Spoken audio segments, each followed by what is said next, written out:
कल हमने बात की ऑस्ट्रेलियन महिला क्रिकेट टीम के साथ में जो मोलेस्टेशन का केस हुआ था। हाँ, इंदौर में। हाँ, इंदौर में। लेकिन पार्टी कोई भी हो, उसके लीडर्स जो होते हैं वो उदाहरण पेश करते हैं। वो जो बोलते हैं वो उसकी शिक्षा और उसका व्यवहार वो साफ झलकता है। तो वहां के जो एक लीडर ने जो उस पर कमेंट किया, क्या वो उचित था? देखिए सर, ऐसा है, ये बड़ी ही देखो इसमें मल्टीपल लेयर्स में आप देखो। पहला हम बात करें, आप बात करें विजय वर्गीय की, कैलाश विजय वर्गीय जो मिनिस्टर है और एक सीजन्ड है, आई थिंक 70 साल की उम्र हो चुकी है उस आदमी की। बिल्कुल एक 70 साल का व्यक्ति जो 27 साल की उम्र से पॉलिटिक्स में है, तो मैंने उसके पीछे देखा कौन है वो 27 साल की उम्र से पॉलिटिक्स में कॉर्पोरेटर बना था। वो है एक रिस्पेक्टेड मिनिस्टर है वो बीजेपी का, और बीएससी है, अनपढ़ आदमी नहीं है, बीएससी है, एलएलबी किया है। अब वो स्टेटमेंट देता है एक नहीं, उसने दो स्टेटमेंट दी। पहला स्टेटमेंट उसने दिया कि उनको रिस्पॉन्सिबल होना चाहिए, they should have a learning about कि इंडिया कैसे बिहेव करता है। इसका मतलब हमारा मिनिस्टर बेशर्माई से ये दुनिया को कह रहा है कि हमारे देश में अगर सड़क में आपको चलना है तो आपको सीखना पड़ेगा, क्योंकि आप हमारे यहाँ सड़क पे महिला है तो सेफ नहीं। क्या एडवर्टीजमेंट दिया उसने अपने ही और उसी गवर्नमेंट का मिनिस्टर है वो। और ताज्जुब की बात दूसरी है कि अभी तक बीजेपी की उसने लीडरशिप ने उसका कुछ किया नहीं है। मैं होता, अगर मैं कहता हूं, मैं वहां का सीएम होता, पार्टी हेड होता या कुछ भी होता, सबसे पहले अगले दिन इसी स्टेटमेंट पे उस आदमी को निकाल बाहर करते कि आप अपनी अकर्मण्यता, अपनी कमजोरी को पब्लिकली, आपको क्षमा मांगनी थी उन महिलाओं से, आपको दुनिया से क्षमा मांगनी थी कि we are regret, we are sorry.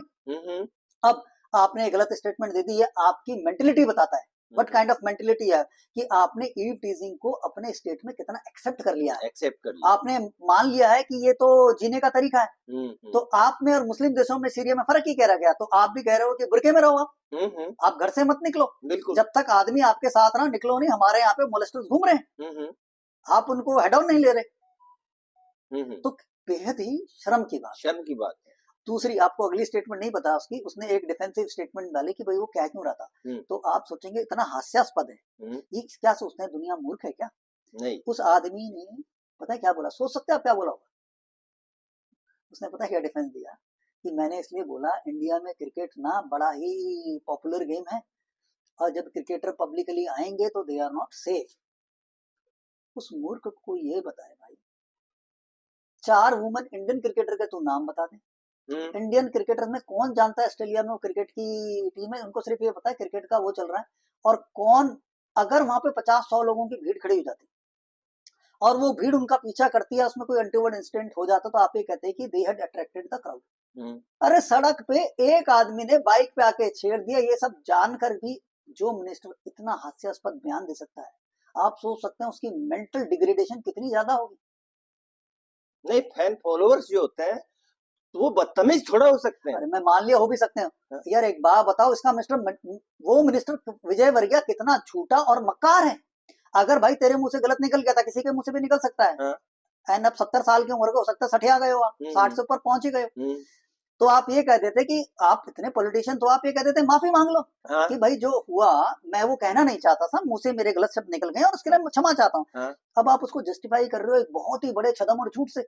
आप सड़क पे एक इंसिडेंट हुआ है जिसमें एक व्यक्ति ने आके 2 महिलाओं को साथ छेड़छाड़, मोलेस्टेशन किया। अब आप कह रहे उसका क्रिकेटर होना, उसका क्रिकेटर ना होना, उससे उनकी रिस्पॉन्सिबिलिटी क्या? आप ये कहना चाहते हो महिलाओं को रोड पे निकलना नहीं चाहिए, और निकले तो भाई सब बुरके में निकले हमारे यहाँ, क्योंकि हमारा तो, हम तो सीरिया बन चुके हैं। अब इसका नाम इंदौर नहीं है, ये तो सीरिया वीरिया है, यहाँ पे ऐसे ही निकला करो, नहीं तो अगर आप निकलोगे तो आपको छेड़ दें। वो तो अच्छा, उसने ये नहीं बोला कि आप छेड़ेगे, आपका रेप नहीं हो गया। भाई आप आइए, आप इंदौर में हैं, थोड़ा ढक के आइए, हैं बाड़े के अंदर आइए, क्योंकि आप सेफ नहीं है। दिस इज व्हाट दिस बगर मिनिस्टर इज सेइंग, इतना फुलिश आदमी। अब दूसरी जो इम्पोर्टेंट बात है जो मैं कहना चाहता हूँ, ऐसा क्यों, जो हमारा मुद्दा ही है कि वाई, ये तो हो गया, ये इवेंट हमें हमारे बारे में और हमारे पॉलिटिकल लीडर के बारे में क्या बताता है। तो मैंने इस पर थोड़ी रिसर्च करी, तो मैं ज्यादा तो जान नहीं पाया। देखो, this guy is a BSc, 69 year old, 56 में शायद पैदा हुआ है, 69 ईयर ओल्ड, 83 में पहली बार ये कॉर्पोरेट बना, तो इसका मतलब ये 27 साल की उम्र में कॉर्पोरेटर बन गया। तो ये कैरियर पॉलिटिशियन है, जिसका जीवन स्टार्टिंग से, इसका मतलब छात्र नेता भी रहा होगा। हाँ, हाँ, इसलिए इसने एलएलबी भी करी। आधे छात्र नेता एलएलबी करते हैं, चाहे पढ़े लिखे, इसलिए हमारे यहाँ अनपढ़ वकील घूम रहे हैं। हाँ, हाँ, क्योंकि ये वाले वकील हैं, प्रैक्टिस करी नहीं, काम नहीं किया, कुछ नहीं मिलता इसका।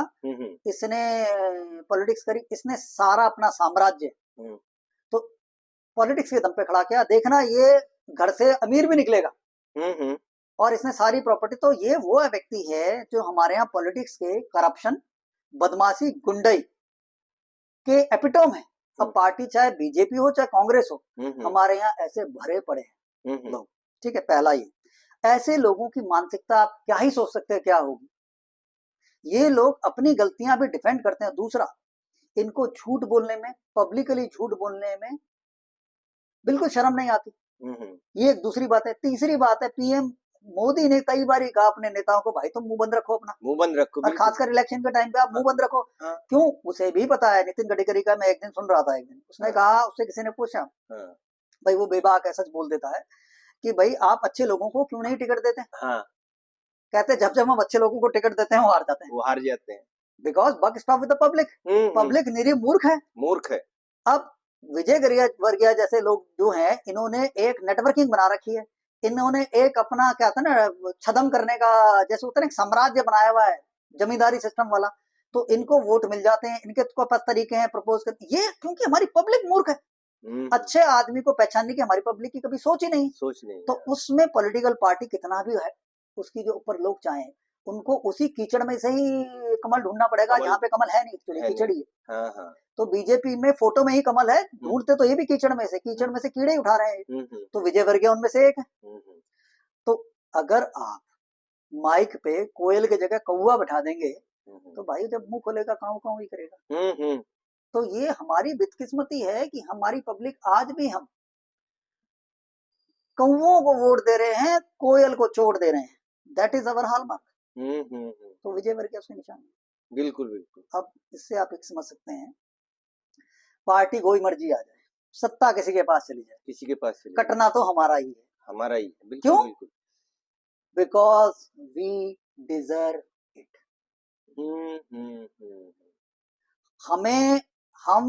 मैं बार बार ये कहता हूँ, लोग कहते हैं कि हमारा गुलाम हो जाना, हमारे यहाँ मुगलों का आना, हमारे यहाँ इस्लाम का आना, हमारा मूर्खों को अपना लीडर बनाना, हमारा इस बदहाली में रहना, इसका जो मूल कारण ये नहीं है।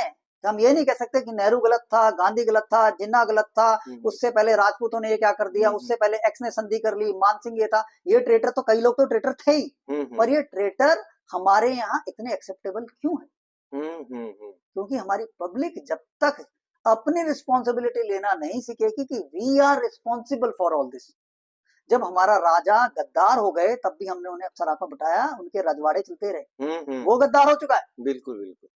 उस गद्दार के टाइम पे हमारे यहाँ पे मंदिर तोड़े जा रहे हैं, लोगों को कन्वर्ट किया जा रहा है, एट्रोसिटीज हो रही हैं, लेकिन वो गद्दार मुगल सेना के साथ चल रहा है।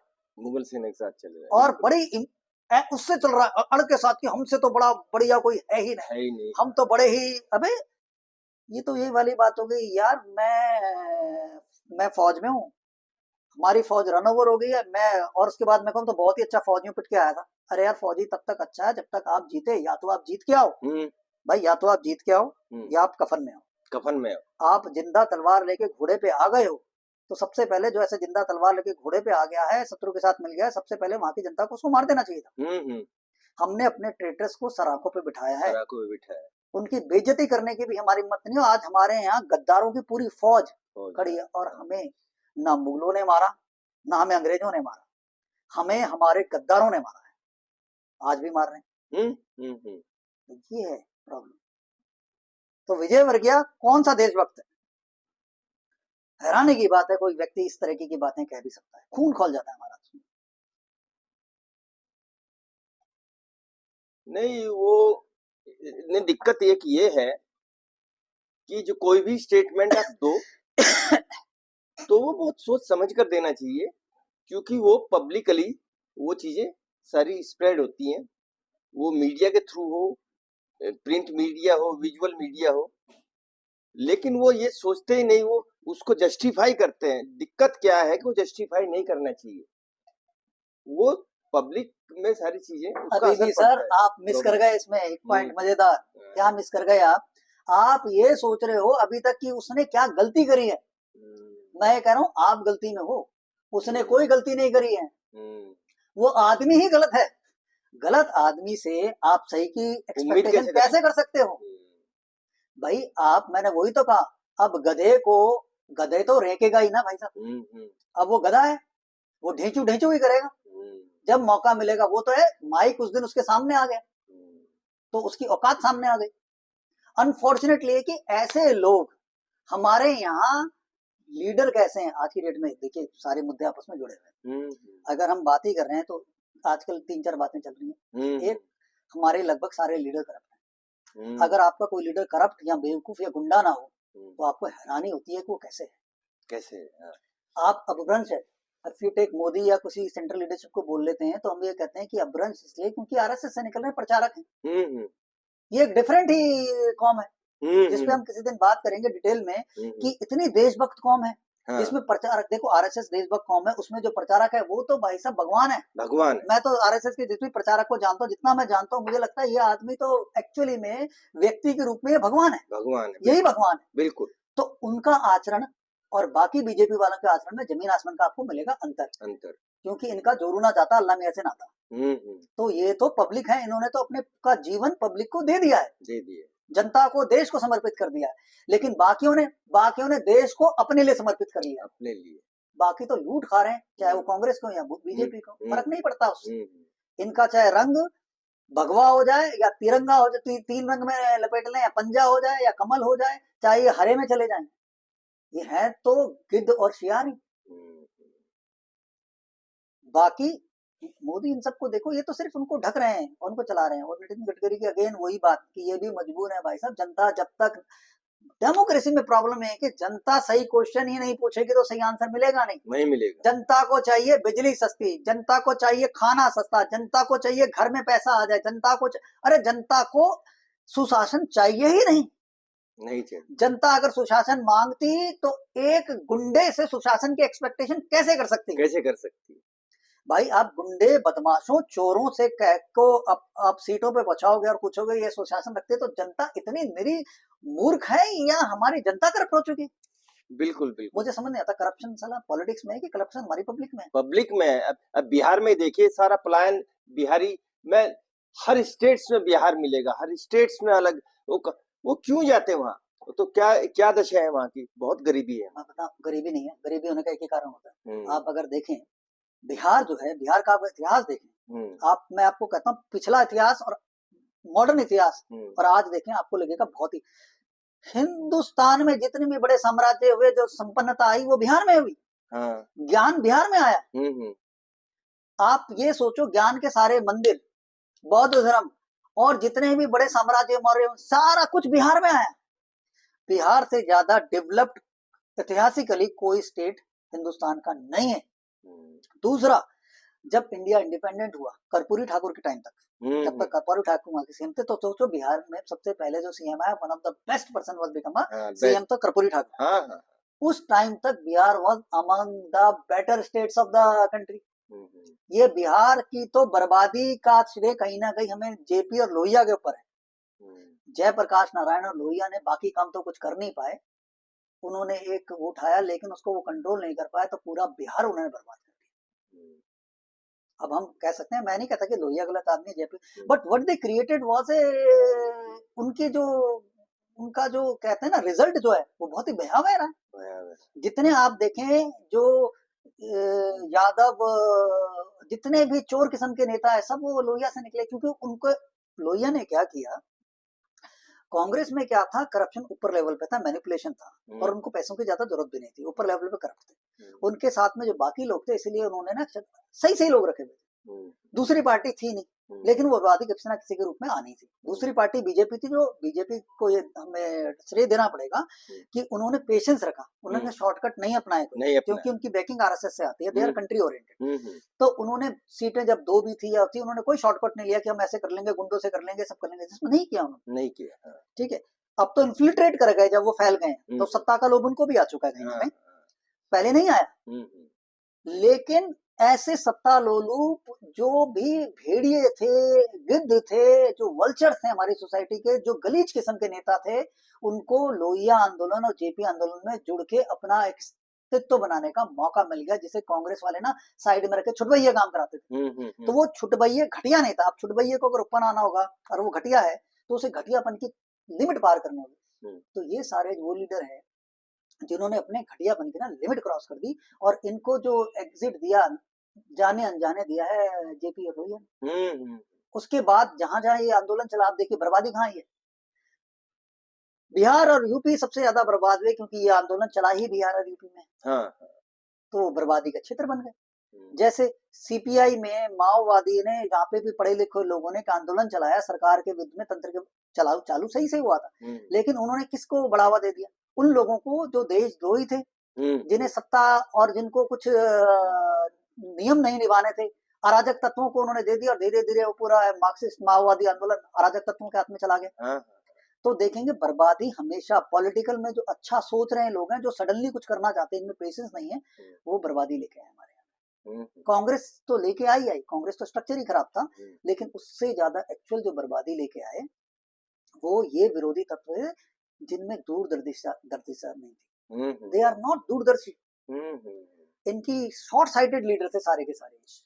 और मुझे लगता है हमारा मिसफॉर्चून जो सबसे ज्यादा हुआ है कि हमारे majority of leader are short sighted. इसीलिए मैं बार बार कहता हूँ, कई जगह कहता हूँ, पहले मैं नहीं करता था, सावरकर को बार बार मैं कहता हूँ कि हिंदुस्तान ने 2-3 लीडर ही हैं जो कि बड़े ही दूरदर्शी और इंटेलिजेंट और अच्छे, जिनको दुनिया की समझ थी कि क्या हो रहा है, वो पैदा किया। उनमें से एक सावरकर था, या नेताजी सुभाष चंद्र बोस। मैं ये मानता हूँ कि जैसे आजादी हमारी नेताजी की एक सोच के कारण आई। उन्होंने देख लिया था कि अंग्रेजों की जो होने का एक ही कारण है कि जब तक अंग्रेजों का सेना पे कंट्रोल रहेगा, अंग्रेज भारत पे राज करेंगे। क्योंकि अंग्रेज कहाँ राज कर रहे थे हम पे? अंग्रेज तो डायरेक्शन दे रहे थे, हमारा ही आदमी हमारे आदमी पे गोली चला रहा था। चाहे वो जलियांवाला बाग हो, कहीं भी हो, हिंदुस्तानी ने हिंदुस्तानी को मार रहा था। वो नौकरी कर रहा था, बस नौकरी बजा रहा था। उन्हें यकीन था, उन्हें शायद पता भी था कि जब वो बनाएंगे, सेना बनाएंगे, उससे वो जीत तो नहीं पाएंगे अंग्रेजों से। उन्हें पता था हम लोग मरेंगे। लेकिन सोचो, जिन्होंने कुर्बानी दी, अपनी जान दी, जब हम कहते हैं ना बिना खड़क बिना ढाल आ गई, घंटा आ गई साली, 20 हजार लोग मरे उस सेना में। उन लोगों के मरने की कुर्बानी ये है कि अंग्रेजों को पता चल गया कि ये सेना में रिवोल्ट होने वाला है, और जब म्यूटिनी होगी इतनी बड़ी सेना में, इस बार वो संभाल नहीं पाएंगे। That's why they left. क्योंकि इंटरनेशनल पोजीशन और उनकी वीकनेस के कारण उनमें ताकत बची नहीं थी। तो इसीलिए वो शांति से जाना चाहते थे, ऐसे लोगों के हाथ में देखे कि उनके ऊपर हिट ना आए और उनका वर्चस्व चलता रहे। और जो उन्होंने किया, उन्होंने अपने ही लोगों का जो समूह कांग्रेस बनाई अंग्रेजों ने थी, उन्होंने अपने लोगों के समूह के हाथ में दे दी, जिससे कि ऐसे लोगों के हाथ में ना आए जो अंग्रेजों के विरुद्ध हो, और अंग्रेज जितना हो सकता है बेनिफिट लेते हैं इंटरनेशनल लेवल पे। ठीक है, तो ये हुआ। अब वैसे ही हमारे दूरदर्शी सावरकर थे। सावरकर ने जब देखा, शायद कहीं ना कहीं ये चालू हुआ कि जब देखा पार्टीशन के टाइम पे, और उससे पहले मुस्लिम्स के हाथों जो वो पिटे, हम ज्यादा संख्या मौके भी हमने मार खाई, और हमारे लीडर ने क्या कहा है, ऐसे बढ़िया लीडर थे हमारे लीडर हमारे लोगों के हाथ पकड़ रहे थे। जैसे होता ना, घर का बुड्ढा आ गया, पड़ोस में आपकी लड़ाई चल रही है, आप लड़ रहे हो, आप मार खा रहे हो, दूसरे लड़ रहे, वो आपके हाथ पकड़ रहा है, आप पिट रहे हो वहां पे। आपकी बहन बेटियों को छेड़ा जा रहा है और आप उनको रोक रहे हो, रहने दे। आप अपने बच्चे को रोक रहे हैं, कोई नहीं, बेटी उठा ले गया तो कोई बात नहीं, आ रहे तू मत जा, तू मत लड़, तुम उनकी बहन बेटियां नहीं छेड़ सकते, तुम अच्छे हो। ये हमारे लीडर्स ने किया। अरे हमारे लीडर नहीं, अरे तभी तो मैं कहता हूँ, अगर पाकिस्तान, बांग्लादेश और मुसलमान का कोई ने भला किया है तो उनके लिए तो भगवान है हमारे नेहरू और गांधी खासकर। दे शुड, अगर वो, उनने खैर क्या होता है ना, वो दूसरे धर्म वाले आदमी की वो नहीं करते, अंदर से उनको ही मालूम है गांधी अगर असली किसी का लीडर है, अगर वो किसी का पिता है, राष्ट्रपिता है, तो है पाकिस्तान का। इसलिए नहीं कि उसने बनाया, इसलिए कि जितना बेनिफिट उसने, जो पाकिस्तान में है और जो पाकिस्तान हिंदुस्तान में आज भी, उसको जितना बेनिफिट देने की तैयारी गांधी ने, और उसके बाद उसकी जो सोच नीचे चली है नेहरू और बाकी लोगों से आज तक चली आ रही है, वो जो श्रेय महाराज को जाते हैं हमारे। महान आदमी थे वो, बिल्कुल ऐसा बाप भगवान किसी को ना दे जैसा हमको मिला। तो इस देश का बैंड तो बजना ही था। अब हम देखिए, हमारा जो सारे धागे हैं ना, करप्ट और खराब हो चुके हैं, और हमारी जनता है वो इसी बात पे है कि यार मैं कैसे जी लूं, मैं कीड़े मकोड़े की जिंदगी से कैसे मैं पहले 10% पे आ जाऊं कि जब मैं कीड़ा मकोड़ा ना हूं। और कीड़ा मकोड़ा को क्या बनाता है हमें? हमारी सोच। It is not that we are poor, it is not that हमारे पास संसाधन नहीं है। जैसे अब बिहार की बात करें, बिहार के सारे लोग बाहर जाके काम कर रहे हैं। कर्मठ है भाई, कर्मठ है, बिल्कुल है। और मैं एक बात बताता हूँ, एक सच मैं बार बार अपने बेटे को बोल रहा था, वो किसी बात पे बिहारी को बोल रहा था, मैंने कहा भाई बेटे को बोला, 16 साल का है मेरा बेटा, थोड़ा समझदार है, देखता भी है। मैंने बोला एक बात बताऊं बेटा, यहाँ जेड मोड़ पे ना 200 बिहारी खड़े, हम बड़ा टेंशन के वहां से जा सकते हैं। फैक्ट बोल रहा हूँ, 200 बिहारी खड़े हैं। मैंने कहा छठ का पूजा होगा, 500 1000 बिहारी होगा, 5000 भी होगा, आप वहां से आराम से गुजर सकते हैं। आराम से गुजर सकते हैं, आपको मन में कभी भी संशय नहीं आएगा। नहीं, आप अपनी बेटी, बहन, पत्नी, किसी के भी साथ किसी भी कपड़ों में आप वहां से गुजर सकते हो। हाँ, एक बिहारी आपको नहीं देखेगा, नहीं देखेगा। लोग बोलते रहते हैं उनको। मैं कहा हजारों की भीड़ में you will feel safe, rather आपको लगेगा सेफ्टी का एहसास है, ये लोग खड़े हैं मेरे साथ। हाँ, ये है।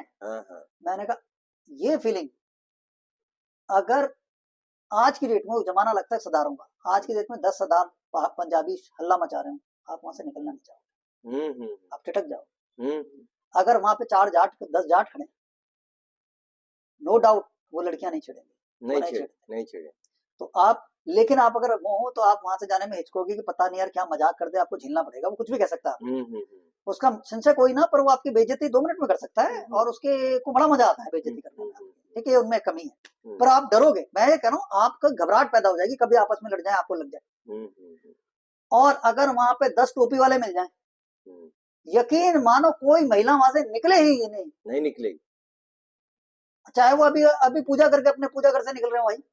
हाँ बिल्कुल, बिल्कुल। आप वहां से आपकी फट जाएगी यार, यहाँ तो उस वक्त तो आप जाओगे नहीं उधर से। क्या इसमें अगर एक बात भी झूठ है तो आप बताओ? नहीं, बिल्कुल सही है, वो देखा है हमने। तो वो बिहारी जो इतना डिसिप्लिन तमीज वाला, इसका मतलब उसके अंदर एक सलीका है, मॉरल्स है उसके। ठीक है, अब वो अपने यहाँ पे डेवलपमेंट क्यों नहीं कर पाता? वो बाहर जाके दूसरों के यहाँ काम करके डेवलपमेंट कर रहा है। जबकि बाहर जाके काम करना और वापस आने में क्या है, जो खर्चा है, जो परेशानी है, वो ज्यादा है। बिल्कुल बिल्कुल। बिहार क्यों नहीं डेवलप हो रहा? क्यों? बिहार इसी पॉलिटिकल कुचक्र के कारण, और बिहारी में एक कमी हो सकती है कि हम वो सब पॉलिटिकल तो बनते हैं, पर वहां पे भी जात व्यवस्था वगैरह उसमें they are not able to think, दूरदर्शी नहीं, या करेज इतनी टूट गई है कि वो हार गए कि ये ठीक भी हो सकता है। और वहां का हर लीडर कहीं ना कहीं देखो सोच के सही आता है, उसके बाद वो शॉर्टकट मारने लगता है। शॉर्टकट है, तो कहीं ना कहीं यही प्रॉब्लम है।